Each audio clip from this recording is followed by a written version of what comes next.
আমি 12 দিনের larva size আজ বাক্সে দেব গামলা থেকে। তো দেখুন কেমন হয়েছে লার্ভাগুলোর সাইজ।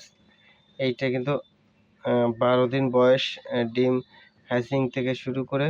তো সম্মানিত ভিউয়ার্স, আপনারা অনেকেই শীতের সময় ভিডিওটি দেখতে পারেন। তো শীতের সময় কিন্তু 12 দিনে এমন সাইজ হবে না। তো ডিম হ্যাচিংয়ের থেকে 12 দিন পরে এতদিন গামলায় ছিল, এই যে গামলা আমি ডিম হ্যাচিংয়ে ভাগ করে দিয়েছিলাম। এখন এইটা আমি খাবার প্রস্তুত করেছি। খাবার প্রস্তুত করে বাক্সের, এই যে আমার যে বাক্স আছে, এই বাক্সের ভিতরে কিন্তু আমি খাবার দিয়ে ঢেলে দেবো। তো এটা কিন্তু একটা খুবই গুরুত্বপূর্ণ ভিডিও, আপনারা দেখতে থাকুন। এই যে আমি খাবার রেডি করেছি দেখেন। এখন কিন্তু আলু অনেক সস্তায় পাওয়া যায়, তাই আলু আমি সিদ্ধ করে রেডি করেছি। পোকা যেহেতু ছোট, তাই একটু আলুটাকে সেদ্ধ করে আমি একদম থেতো করে দিয়েছি, একটু হাত দিয়ে চেপে। তো এইটা আসলে আলু এখন কম দামে পাওয়া যাচ্ছে এবং নষ্ট আলু আমি বাজার থেকে সংগ্রহ করেছি, যেটা একেবারে ছোট। তো এখন তো আলু সিজন, শীত প্রায় চলে যায়। তো এখন আলুটাই যে সব থেকে সহজলভ্য। তো আপনারা আবার এটা মনে করেন না যে শুধু আলু দিয়ে এইটাকে বাক্সে হারভেস্ট করতে হয়, এমন কিন্তু নয়। এটা আপনার এলাকায় আপনি যেটা ভালো মনে করেন, আপনি নষ্ট ভাতও পেতে পারেন অথবা অন্যান্য সবজি দিয়েও করতে পারেন, তবে পানি ঝরায় দেওয়ার চেষ্টা করবেন। দেখেন কয়েকটি গামলায় আমি আলাদা করেছিলাম ডিম, সেগুলো আজকে হারভেস্ট করব।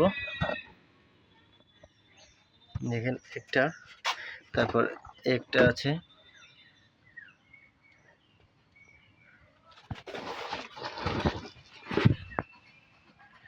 এই সব গামলা আমি একটা গামলা ডিম হ্যাচিং দিয়েছিলাম, সেই একটা গামলা থেকে ভাগ করে এই 3টি গামলায় প্রথমে দিয়েছিলাম।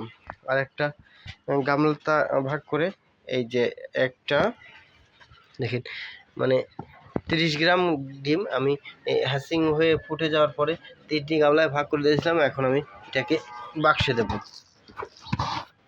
দেখেন কি পরিমাণে ফুটেছে। এরকম শুকনো অবস্থায় সবসময় ড্রাই থাকবে, তাহলে কিন্তু ব্ল্যাক সোলজার স্বাস্থ্য ভালো থাকে। তো আমার এই যে নতুন ইসের এগুলো আছে, যেটা আমি একটু বাদে শুকায় গেছে, একটু পানি স্প্রে করব।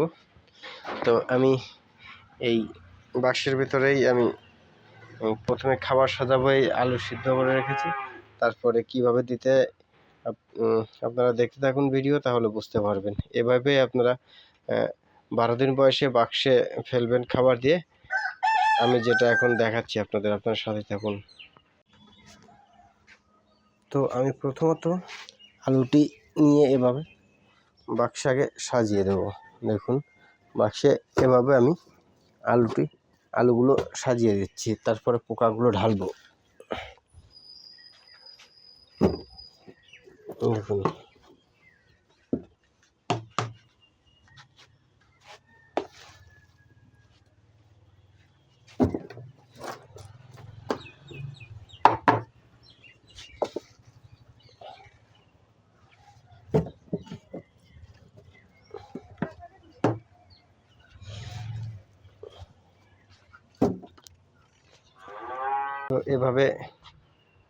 তো এভাবে আলুগুলো আমি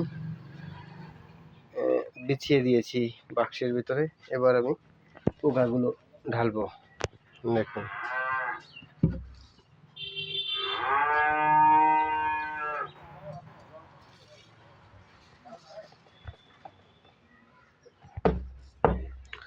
গামলা থেকে একদম ক্লিন করে ঢেলে দিয়েছি।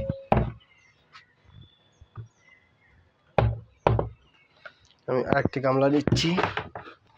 আপনারা ঠিক এভাবেই হাউজে যারা চাষ করেন তারা হাউজে এভাবে দিবেন। আমি বাক্সে চাষ করি যেহেতু সেটা আমি বাক্সে এভাবে দিচ্ছি।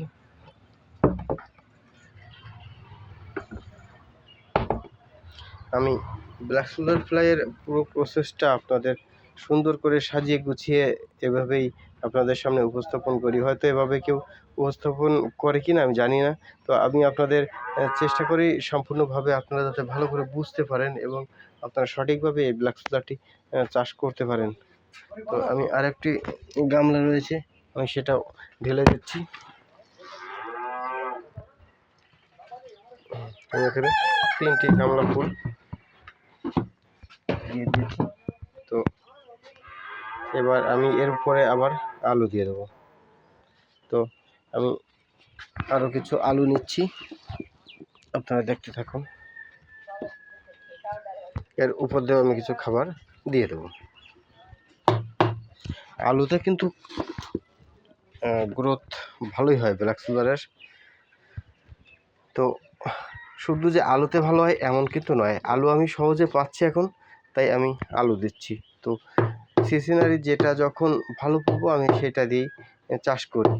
তো ব্ল্যাক সোলার চাষের আমি কয়েকটি ভিডিওতে বলেছি সবথেকে গুরুত্বপূর্ণ বিষয় হচ্ছে এর খাদ্য সম্পর্কে ভালোভাবে জানা, কিভাবে খাওয়াতে হবে, কিভাবে খাই। যে আমি আলুটি যেমন সেদ্ধ করে দিয়েছি, এরা কিন্তু ছোট পোকা, এদের সিদ্ধ করে দিয়েছি, এরা অতি তাড়াতাড়ি এই সময় এই আলুটা খেয়ে বড় হতে পারবে। আমি যদি যে কোনো সবজি এখানে দিয়ে দিতাম তাহলে কিন্তু তারা অতি দ্রুত খেতে পারতো না এবং অতি দ্রুত বড় হতে পারতো না।